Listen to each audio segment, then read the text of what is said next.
Listo. Listo. Cordial saludo, tutora. Mi nombre es Paula Chenet Méndez Vargas y a continuación realizaremos el video correspondiente a la fase número 5 del curso Pedagogía para la Solución de Conflictos junto a mi compañero. Edison Rolando Ruiz García. Como tal, nuestro título es el rol del mediador. Nuestro grupo es el 80008-1622. Nuestro centro de matrícula es el CEAT Facatativá. Nuestra tutora es Jimena Benítez Cárdenas y estamos en el mes de mayo del 2026. Muy bien, entonces empezaremos definiendo qué es el conflicto.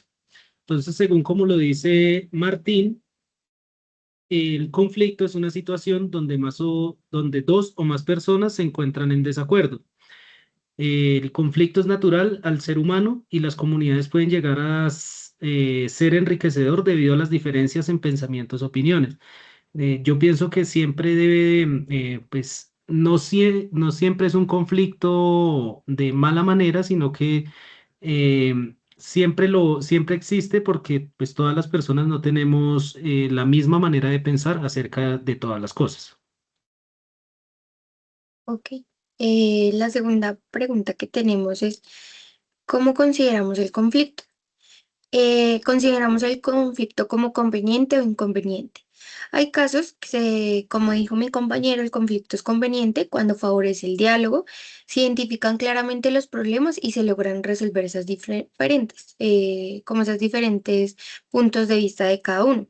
También de pronto es un poco inconveniente cuando ya se va al tema de la violencia. Hay relaciones que se rompen entre los involucrados y afectan más adelante el vínculo entre esas personas. ¿Es positivo o negativo? Es positivo cuando favorece el diálogo, hay soluciones reales y se ve un crecimiento de las relaciones que tenemos en ese momento.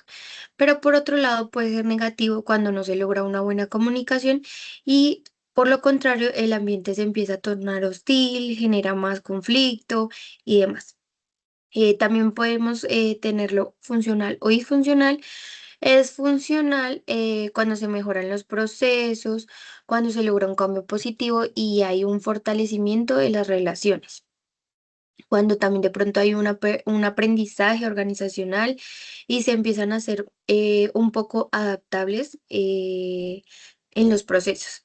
Pero por otro lado es disfuncional cuando afecta las relaciones y no hay cooperación entre las partes, fragmentan los equipos y se empieza a deteriorar, digamos, un clima laboral, un clima personal o demás ambientes que hay entre esas ambas partes. Bueno, entonces el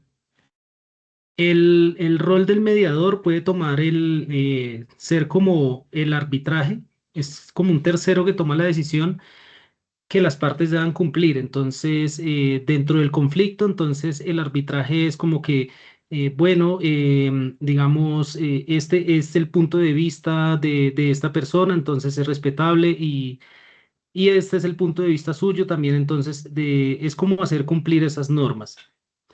Y la mediación, que es el que facilita el diálogo. Entonces es como esa persona que interviene para arreglar esas diferencias. Pues ponemos un ejemplo claro, lo que pasa ahorita en Europa o con el tema de las guerras. Entonces siempre han habido países que quieren hacer esa mediación para que las partes involucradas se acerquen y puedan solucionar su problema. Entonces, eso es lo que hacen, buscan resolver conflictos e interviene un tercero que es imparcial, no está del lado de ninguno de los dos, sino de que el conflicto se solucione. Listo. Digamos que para aportar un poco a la pregunta anterior, digamos que tenemos unas similitudes con respecto al arbitraje y a la mediación. Digamos que hay un tipo de neutralidad de ambas partes. En ambos casos interviene es un tercero. Digamos, en el caso del arbitraje es como un tipo de juez y en caso de la mediación es un externo del problema. También buscan un objetivo en común que siempre va a ser resolver el conflicto de manera pacífica y evitar como la confrontación directa entre esas dos partes. También digamos que tenemos unas diferencias, ya que, como habíamos dicho, digamos que cuando es un arbitraje, la cambio en la mediación es actúa como un facilitador para que esas dos partes dialoguen adecuadamente. Por otro lado, tenemos la siguiente pregunta de cómo influyen los 5 modos de conflicto de Thomas Kilmann en el tema de la negociación de la resolución de conflictos. En este caso, tenemos el manejo de conflictos con competidor, donde el competidor busca, digamos que puede resolver rápido en situaciones críticas, pero genera como un tipo de conflicto, ya que él trata de imponer, como había dicho, sus ideas y no trata de beneficiar a los demás. También tenemos el compromiso, ya que intenta un punto medio, como facilitar los acuerdos, donde hay asertividad, hay cooperación, como que influya en una. Digamos que también tenemos el acomodadizo, el cual deja de lado sus propios intereses para satisfacer los de las demás. En este caso, pues trata de generar una como no confrontación, sino preservar las relaciones, pero a veces puede generar frustración interna o incomodidad para la misma persona. Tenemos la parte del colaborador que benefician a todos para fortalecer la convivencia. En este caso es un ganar-ganar para todas las partes. Y tenemos el tema de eludir, la cual evita el conflicto, no impone ni cede, sino aplaza los problemas.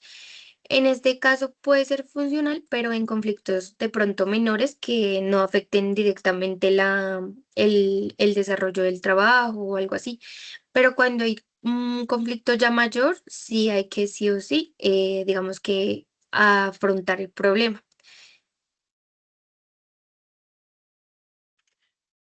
Ok, entonces seguimos con la siguiente pregunta que dice desarrollo y transformación del conflicto. Aquí nos dice que las emociones influyen en las reacciones y decisiones. Si, digamos, hay dentro de las partes involucradas hay temas más emocionales, entonces puede que esto conlleve a que las decisiones que se tomen no sean como muy asertivas para todo el equipo. El poder puede generar desequilibrio entre las partes. Entonces, como decía la compañera ahorita en lo de los 5 modos, el que intenta como imponer sus opiniones sin importar la de los demás, entonces esto genera desequilibrio entre las partes. Actitudes determinan la disposición al diálogo. Pues, esto sí, digamos de que eh, va como más como a la manera como se afronta tal el problema. Digamos, pues si no tiene como mucha la actitud, digamos, como, o la gana de resolver el problema, como que más bien lo evade y todo eso, entonces no va a haber una resolución. Las percepciones. Cada persona interpreta el conflicto desde su experiencia. Cuando hay personas que han vivido el conflicto más de cerca, entonces tienen una opinión muy diferente y de pronto la manera de solucionarlo, pues se les complica un poco más porque se han visto afectados con estas decisiones o con el conflicto como tal. Tenemos los mecanismos de mediación.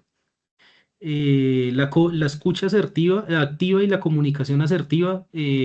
Bueno, es que digamos, los 5 mecanismos son muy importantes para poder servir de mediador, porque si no se entiende lo que la otra persona quiere expresar, ¿sí? Y si al momento de yo exponer también una idea, pues acerca de lo que está exponiendo una de las partes, se puede llegar a malinterpretar y no haber solución. La empatía. Hay que entender también cada una de las partes sin, no, o sea, sin ponerse del lado más del lado de una de las partes que de la otra, la negociación colaborativa y la reformulación del problema. Bueno, tenemos a qué hace referencia el paso de subir al balcón. Digamos que lo que dice William Ury lo propone como un proceso donde la persona puede analizar la situación de manera objetiva, calmada y serena. La idea es desprenderse de los impulsos, reacciones y emociones naturales. Digamos que digamos que también tiene otro de significado del balcón, donde tenemos como tal la distancia emocional, donde permite controlar los impulsos y evitar las respuestas reactivas. Como hemos dicho, digamos que en el momento del conflicto algunas personas no piensan para actuar, sino pues responden por inercia. Entonces la idea es permitir controlar esos impulsos y evitar ese tipo de respuestas de pronto que alteren el conflicto. Generar una perspectiva estratégica, ya que facilita analizar los intereses reales y no solo de lo de las posiciones. Un autocontrol para ayudar a mantener la calma y a no escalar el conflicto. Una observación objetiva, ya que se logra ver el panorama completo, incluyendo emociones, como lo había mencionado mi compañero anteriormente, el poder y la percepción de todas las partes. Digamos que el paso de subir al balcón, como lo dice acá, significa hacer una pausa, observar y reflexionar antes de actuar en un conflicto, ya que es un mecanismo, como lo dije anteriormente, de autocontrol que permite transformar la confrontación en negociación constructiva y es un poco clave para la construcción de una paz, ya sea social, porque fomenta la empatía, como lo dice mi compañero, la escucha activa y la búsqueda de soluciones futuras. Bueno, la siguiente pregunta es ¿de qué trata la estrategia del puente de oro? Eh, Dice que es una estrategia que convierte la resistencia en aceptación al mostrar beneficios claros y construir un camino atractivo hacia el acuerdo. Su afectividad radica en que la otra parte no siente que pierde, sino que gana junto con la contraparte, lo cual fortalece la paz social y la cooperación. Eh, Uri explica que el puente de oro es como ayudar al oponente a superar los obstáculos más comunes.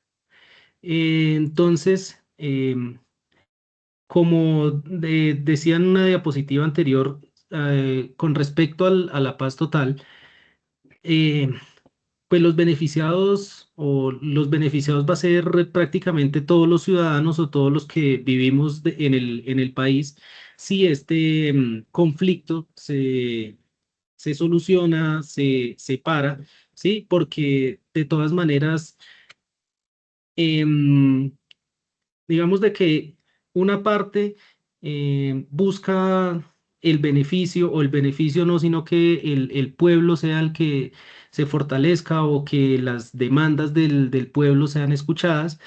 Y la otra parte, pues también digamos de que va por ese mismo lado, solo de que la manera en que ellos están tratando de que em, esto, de que esta parte se escuche más, es con alternativas diferentes, ¿sí? Pues en este caso la violencia.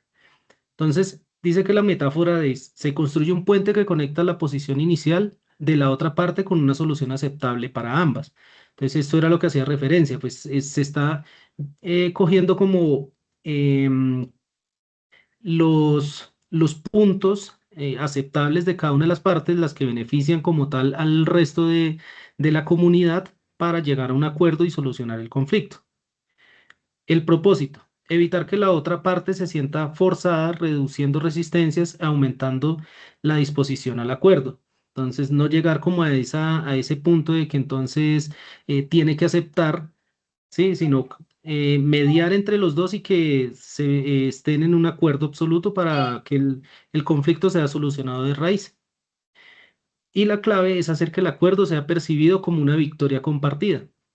Es creo que ahí lo dice todo, pues si el conflicto se soluciona, pues los que salimos ganando somos todos. En caso, pues estoy poniéndolo como en el ejemplo del conflicto que vive Colombia, pues entonces si eso se soluciona, la victoria es para todos. Ok, bueno. Siguiente, caracterización de la acción mediadora.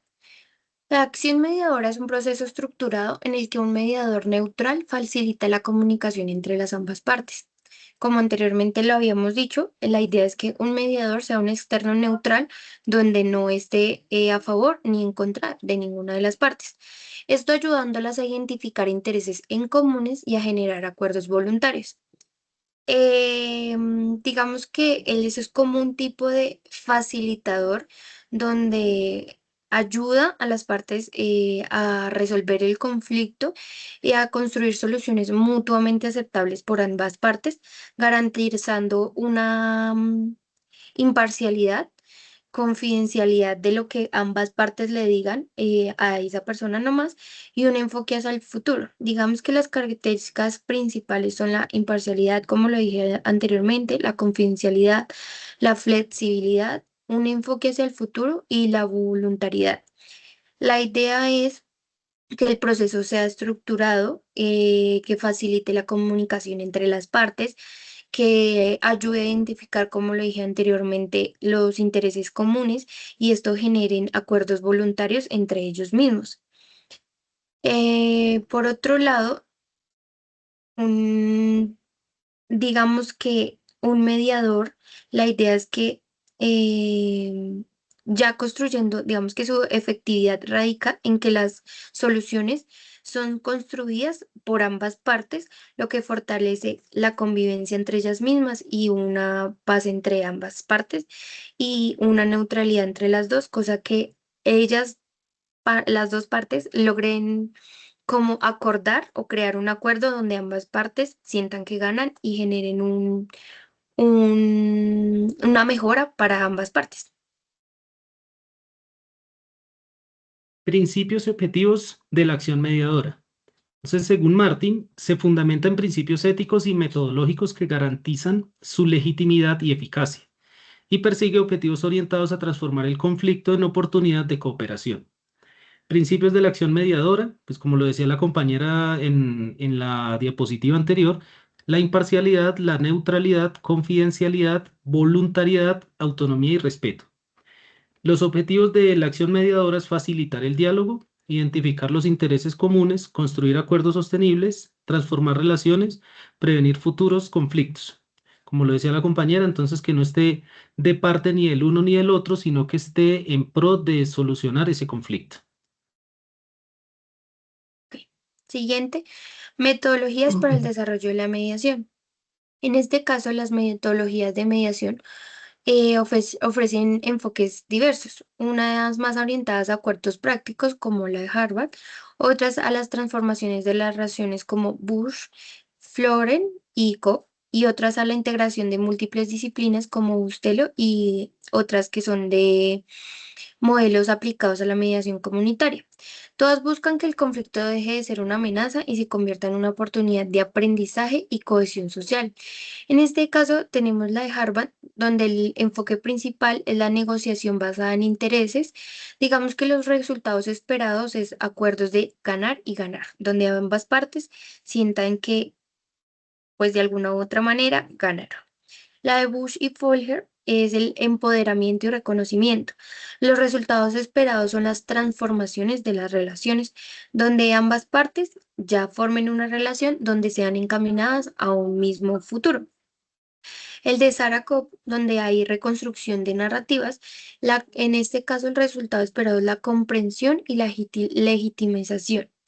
En el caso de Bustelo, donde la visión es interdisciplinar, que hayan varias soluciones integrales.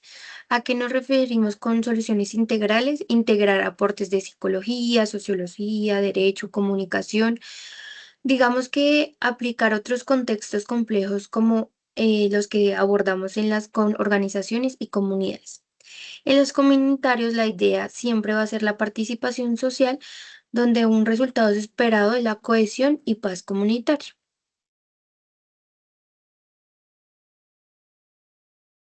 Características del mediador.